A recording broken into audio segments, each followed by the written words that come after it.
You just flew to your heart's content over the desert at night and lollygagged instead of working." I really had no way of denying his last accusation. After leveling up the royal forest wyvern to the point it could support my small weight, I really had forgotten about everything on Earth and just enjoyed the sensation of flight, while my orcish army made its way across the great desert. But there were plenty of other complaints without the senselessly wasted gaming session. I was in shock and didn't even know how to behave. No one had called me out like this in a fairly long time. I suppose the last time I'd gotten such a chewing out was 10 years ago from my school principal for missing my final algebra exam without a good reason. At that time, I was poorly prepared for an important test, so I thought I'd be clever and skip it, claiming I had sharp chest pains.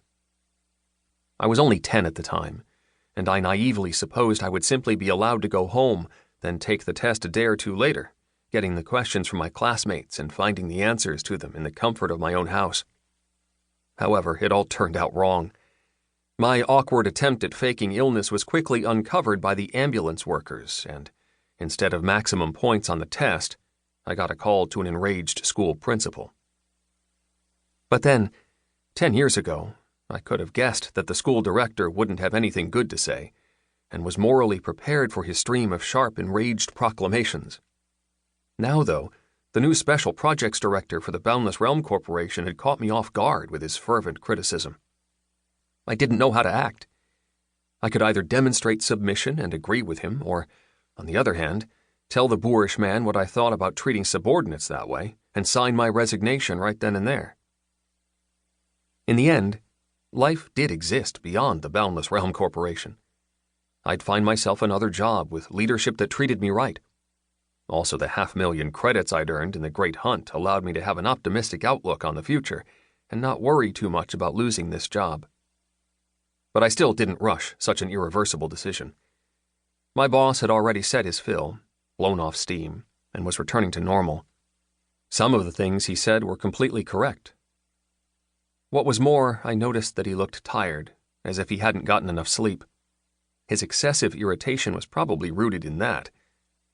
What was more, Max Toner had most likely gotten an emotional send-up from his bosses intended to push him into adapting quicker to his new position, and he was just transmitting this rage to his underlings. Nevertheless, I was expecting a totally different evaluation of my gameplay. No matter how you sliced it, Amra had kept the wonderful flying mount, acquired a unique mythical hound for the Grey Pack, made it away from the big chase, and kept up an exciting pace the whole time. The fact that my video clips enjoyed such success in the rankings was evidence of that. Taking advantage of the pause in the stream of the director's rage, I reminded him of my accomplishments.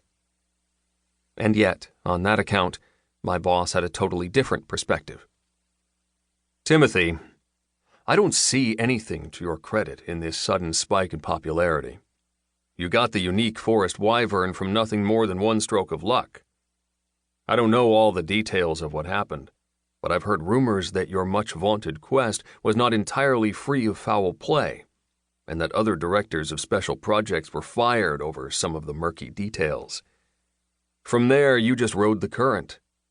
The reason your clips were so popular wasn't because you're such a brilliant player, but simply because the players were interested in the valuable trophy of the Great Hunt. Soon your fleeting glory will pass, and all that will remain is a barren remnant. An abominable goblin herbalist who hasn't even developed his main skills." I wanted to disagree, and even opened my mouth slightly, preparing to speak, but just kept silent and lowered my head. Actually, I had to agree with him there. Max Toner then continued. "If you were just a normal player, no one would have said a word to you about your poor skill leveling. But you're employed by the Boundless Realm Corporation, and everyone knows it.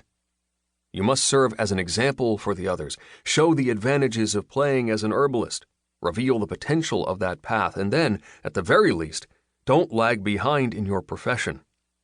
But what we have on our hands now is a rotten mess. The average level 40 herbalist has their herbalism skill at around level 42 or 3, but yours is just 15.